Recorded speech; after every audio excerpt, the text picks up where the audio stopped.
সবাইকে আমন্ত্রণ pro sensitive white plus toothpaste sports 24 শিরোনাম শুনছিলেন, আপনাদের সাথে আছি রেদওয়ান শুয়েব।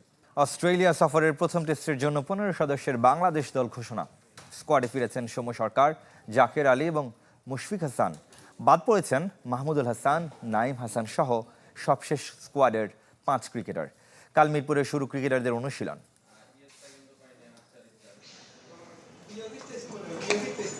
ইনজুরিতে সব এলোমেলো। নাহিদ রানাকে ছাড়াই অস্ট্রেলিয়া সফরে যেতে হচ্ছে বাংলাদেশ দলকে। প্রথম টেস্ট খেলতে পারছেন না লিটন দাস ও শরীফুল ইসলাম। এই দুজন আবার দ্বিতীয় ম্যাচে ফিরতে পারেন, তাই শুধু ডারউইন টেস্টের জন্য 15 সদস্যের স্কোয়াড ঘোষণা করেছে ক্রিকেট বোর্ড। ইনজুরি সমস্যায় পরিকল্পনা বদলাতে বাধ্য হয়েছেন নির্বাচকরা। নাজমুল হোসেন শান্তর অধিনায়কত্বে জিম্বাবুয়ে সফরের দল থেকে 5 পরিবর্তন। ফিরেছেন মেহেদী মিরাজ, সৌম্য সরকার, জাকের আলী, তাসকিন আহমেদ ও মুশফিক হাসান। আগে একবার ডাক পেলেও খেলা হয়নি পেসার মুশফিকের। বাদ পড়েছেন মাহমুদুল হাসান জয়, তাওহিদ হৃদয়, মাহিদুল অঙ্কন, নাইম হাসান ও রবিউল হক। এর মধ্যে রবিউল বাদ পড়লেন কোনো ম্যাচ না খেলেই। ইনজুরির পাশাপাশি অস্ট্রেলিয়ার কন্ডিশনও বিবেচনায় নেওয়া হয়েছে। দল ঘোষণার পরদিন সে ব্যাখ্যা দিতে গণমাধ্যমের মুখোমুখি হবে নির্বাচক প্যানেল। সোমবার শুরু হচ্ছে ক্রিকেটারদের আনুষ্ঠানিক অনুশীলনও। 4 দিনের প্রস্তুতি শেষে 31 জুলাই আগেভাগেই অস্ট্রেলিয়ায় উড়াল দেবে ফিল সিমন্সের দল। 13 আগস্ট ডারউইন টেস্টের আগে 6 তারিখ থেকে 3 দিনের প্রস্তুতি ম্যাচ খেলবে টাইগাররা। ইকরাম হুসাইন, চ্যানেল 24, ঢাকা। এশীয় ওয়ানডে টুর্নামেন্টে অংশ নিতে কাল দক্ষিণ আফ্রিকা যাবে বাংলাদেশ ইমার্জিং দল। বাকি 2 দল দক্ষিণ আফ্রিকা ইমার্জিং দল এবং university sports South Africa. 1 August প্রিটোরিয়ায় প্রোটিয়া যুবাদের বিপক্ষে প্রথম ম্যাচে মাঠে নামবে বাংলাদেশ। পরের 3 ম্যাচ 3, 7 এবং 9 আগস্ট। টুর্নামেন্টের ফাইনাল মাঠে গড়াবে প্রিটোরিয়ায় 12 আগস্ট। বাংলাদেশ ইমার্জিং দলে আছেন জাতীয় দলে খেলা 5 ক্রিকেটার। তারা হলেন জাকির হাসান, এনামুল বিজয়, মাহিদুল অঙ্কন, শাহাদাত হোসেন এবং ইরফান শুক্কুর। রাজস্ব খাত থেকে কোনো অর্থ ব্যয় না করে বিশ্বকাপ ফুটবল সম্প্রচার করেছে বাংলাদেশ। সচিবালয়ে বিশ্বকাপ ফুটবল সম্প্রচার পরবর্তী মতবিনিময়ে জানিয়েছেন তথ্য এবং সম্প্রচার মন্ত্রী জহিরুদ্দিন স্বপন। তবে পরের বিশ্বকাপ থেকে আয়ের লক্ষ্য নির্ধারণ করেছে সরকার। সফলভাবে দেশবাসীর কাছে বিশ্বকাপ ফুটবলের খেলা পৌঁছে দিতে পারায় কৃতজ্ঞতা জানিয়েছেন ক্রীড়া প্রতিমন্ত্রী আমিনুল হক। লক্ষ্যটি স্থির করতে চাই, প্রত্যেকটি বাবার ভিতরে করতে হয়েছে এবং এই পুরো তৎপরতার অভিভাবক হিসাবে তিনি আমাদেরকে তখন সমাধান বের করার জন্য তিনি নির্দেশ দিয়েছিলেন মাননীয় প্রধানমন্ত্রী, এবং তার এই নির্দেশনার কারণেই কিন্তু শেষ পর্যন্ত আমরা বিশ্বকাপ সম্প্রচারও করতে পেরেছি, আবার কোনো ধরনের কোনো টাকা না খরচ করেই কিন্তু আমরা করতে পেরেছি। দেশবাসীকে এই বিশ্বকাপ ফুটবলটি দেখানো যায় খুব সহজে। সেই বিষয়গুলো নিয়ে অনেক প্রতিকূল পরিস্থিতির মধ্য দিয়ে আমি মনে করি যে সফলভাবে আমরা আমাদের দেশবাসীর কাছে আমাদের এই বিশ্বকাপ ফুটবলটিকে উপস্থাপন করতে পেরেছি।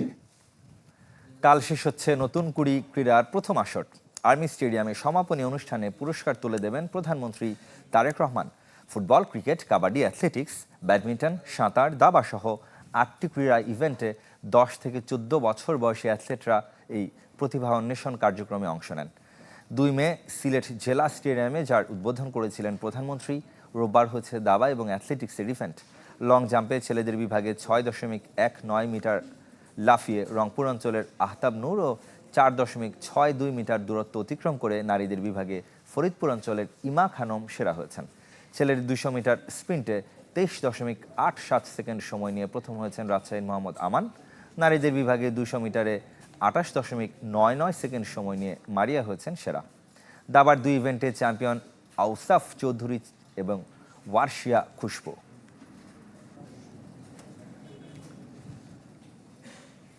আগামী মাসে এশিয়ার মঞ্চে নামার অপেক্ষায় বাংলাদেশের 3 ক্লাব। 3টিরই প্রথম এএফসি মিশন। চ্যালেঞ্জ লিগের জন্য এরই মধ্যে প্রস্তুতি শুরু করেছে ফর্টিস এবং পুলিশ এফসি। 11 আগস্ট 2 ভেন্যুতে তাদের ম্যাচ। এদিকে নারী চ্যাম্পিয়ন্স লিগের জন্য ঋতুপর্ণা চাকমাকে পাচ্ছে না রাজশাহী স্টার্স। তবে হেড কোচ হচ্ছেন গোলাম রব্বানী। ঘরোয়া ফুটবলে নীরবে চলছে দলবদল, উন্মাদনা ছড়াতে পারছে না ক্লাবগুলো। তবে দেশের 3 ক্লাবে এখন বাড়তি ব্যস্ততা। আগামী মাসে এএফসি চ্যালেঞ্জ লিগ খেলবে ফর্টিজ ও পুলিশ এফসি, আর এএফসি নারী চ্যাম্পিয়ন্স লিগে নামবে রাজশাহী স্টার্স। 3 ক্লাবই প্রথমবার খেলবে এশিয়ার মঞ্চে। দলবদল নিষেধাজ্ঞা থাকায় এএফসি ক্লাব লাইসেন্স করা হয়নি লিগ চ্যাম্পিয়ন বসুন্ধরা কিংস এবং রানার্স আপ আবাহনীর। ফলে তৃতীয় হয়েও চ্যালেঞ্জ লিগে ফর্টিজ 2 জুলাই অনুশীলন শুরু করেছে ক্লাবটি। এএফসি মিশনে দেশি ফুটবলারদের পাশাপাশি 8 বিদেশি আর আবাহনী থেকে ইব্রাহিম ও শাকিল এবং মোহামেডান থেকে শান্ত আছেন ফর্টিজের ফুটবলার তালিকায়। শুধুমাত্র এফসি কাপের জন্য জাপানি 2 জন ডিফেন্ডার প্লাস আমরা ঢাকা আবাহনীর 2 জন প্লেয়ার এবং মোহামেডান থেকে একজন ইতিমধ্যে জয়েন করেছে। হোম মানে তো ধরেন আমার দর্শক, আমার সব কিছু, আমার মাঠ, হ্যাঁ, এটা আমার জন্য অ্যাডভান্টেজ। আর অবশ্যই আমরা এখানে অ্যাকচুয়ালি কেন আমরা মানে হোস্ট হতে চাইছি, যেন আমাদের দেশের লোকজন মাঠে এসে খেলা দেখতে পারে। ফর্টিজ এফসির খেলা নয়, এটা বাংলাদেশকে রিপ্রেজেন্টেটিভ করবে, তো সবাই এসে যেন দলটাকে সাপোর্ট দেয়, এটাই চাইব। প্রথম এএফসি মিশনে প্রিলিমিনারি স্টেজ খেলবে ফর্টিজ তাদের home venue Bashundhara Kings Arena. 11 আগস্টের সেই ম্যাচে প্রতিপক্ষ কিরগিজস্তানের মুরাস ইউনাইটেড। ঘরোয়া লিগে চতুর্থ হয়েও চ্যালেঞ্জ লিগ খেলার অপেক্ষায় পুলিশ এফসি। একই দিন জর্ডানের আম্মানে স্বাগতিক আল ইত্তিহাদ আহলির মুখোমুখি হবে বাংলাদেশের প্রতিনিধিরা। 10 জুলাই শুরু হয়েছে ক্লাবটির অনুশীলন। 4টা ফরেন তো আমাদের এবছরের ফেডারেশনের রেজিস্ট্রেশন ডোমেস্টিক লিগের জন্য, সেই 4টা প্লেয়ারকে আমরা এনশিওর করার চেষ্টা করছি। সাথে আমাদের প্ল্যান আছে আরো 2টো প্লেয়ার আমরা যদি নিতে পারি, সম্ভবত 6টা ফরেন নিয়ে আমরা খেলতে চেষ্টা করব। নারীদের চ্যাম্পিয়ন্স লিগের তৃতীয় আসরে এসে প্রথমবার প্রতিনিধিত্ব করছে বাংলাদেশের কোনো club. League champion Rajshahi stars জাতীয় দলের ফুটবলারদের নিয়ে দল সাজালেও পাচ্ছে না ঋতুপর্ণা চাকমাকে। তবে ডাগ আউটে থাকছেন বাংলাদেশকে সাব জেতানো কোচ গোলাম রব্বানী। শুধুমাত্র অংশগ্রহণ করতে যাচ্ছি এমনটি নয়, বরং আমরা একটা ভালো ফলাফলের জন্যই যাচ্ছি এবং আমরা আশা করছি যে আমাদের টিমের প্রত্যেকটি মেম্বার তাদের সর্বোচ্চ সামর্থ্য দিয়ে চেষ্টা করবে ভালো ফল করার জন্য, জয় ছিনিয়ে নিয়ে আসার। এশিয়ান মঞ্চে শুধু অংশগ্রহণের ধারা থেকে বেরিয়ে আসার অভিন্ন লক্ষ্য 3 ক্লাবের। ফয়জুল ইসলাম, চ্যানেল 24, ঢাকা। স্পেন ছেড়ে এবার ইংল্যান্ড হতে যাচ্ছে ভিনিসিয়াস জুনিয়রের নতুন ঠিকানা, এমন খবরে সরগরম ইউরোপিয়ান গণমাধ্যম। লস ব্লাঙ্কোর নতুন কোচ জোসে মরিনিওর সাথে শীতল সম্পর্ককেও ভিনির মাদ্রিদ ছাড়ার সম্ভাব্য কারণ হিসেবে দেখছেন অনেকেই। এক যুগের বেশি সময় পর রিয়াল ডেরায় ফিরেছেন জোসে মরিনিও। দ্য স্পেশাল ওয়ানের প্রত্যাবর্তনে কপাল পুড়েছে লস ব্লাঙ্কোর ব্রাজিলিয়ান সুপারস্টার ভিনিসিয়াস জুনিয়রের। চুক্তির 1 বছর বাকি থাকলেও গুঞ্জন চলতি দলবদলে রিয়াল ছাড়তে পারেন নাম্বার 7, যার মূলে মরিনিওর সাথে ভিনির ব্যক্তিগত সম্পর্কের দূরত্ব। যে ম্যাচে ভিনিসিয়াস জুনিয়র খেলে সে ম্যাচে বর্ণবাদের ঘটনা ঘটে। চ্যাম্পিয়ন্স লিগে ভিনিসিয়াস বেনিফিকার আর্জেন্টাইন ফুটবলার জিয়ানলুকা প্রেস্তিয়ানির বর্ণবাদমূলক আচরণের শিকার হলে এমন মন্তব্য করেন তৎকালীন বেনফিকা কোচ মরিনিও। পরবর্তীতে অভিযোগ সত্য প্রমাণিত হলে 6 ম্যাচের নিষেধাজ্ঞা পান প্রেস্তিয়ানি। সম্পর্কের টানাপোড়েন শুরু সেখান থেকেই।